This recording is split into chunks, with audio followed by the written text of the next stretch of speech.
एबे विभिन्न निशा कारोबार और गो चालान करुथबा माफिया माने रक्तमुखा साजिछंती।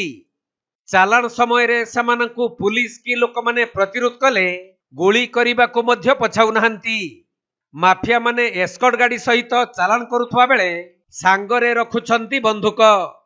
एई किछि दिन पूर्वरु संबलपुर जिल्ला रे एक गो बुझाई गाड़ी को पुलिस धरिबा को चेष्टा करुथबा समय रे पुलिस उपर को माफिया माने करिथिले गोली चालना।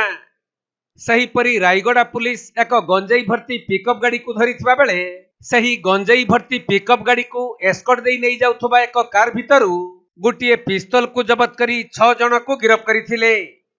तबे गतकाली मालकानगिरी जिल्ला चित्रकोंडा पुलिस पापरमेटला थाना अंतर्गत लिमातांगुल ग्राम रे गंजाई चोरा चालान हेउथबार खबर पाई सेठारे अतर्कित चढ़ाऊ करिथिले।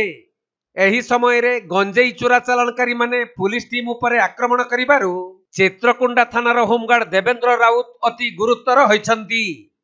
चित्रकोंडा पुलिस और पापरमेटला पुलिस मिलित भाबरे लिमातांगुल ग्राम रे चढ़ाऊ करिथिबा बेले चोरा चालानकारी माने एकत्रित होई पुलिस उपरे आक्रमण करिथिले। फलरे चित्रकोंडा थानार होमगार्ड देवेंद्र राउतଙ୍କ मुंड और हातरे गभीर माड़ बाजी से अति गुरुतर आहत होइछंती।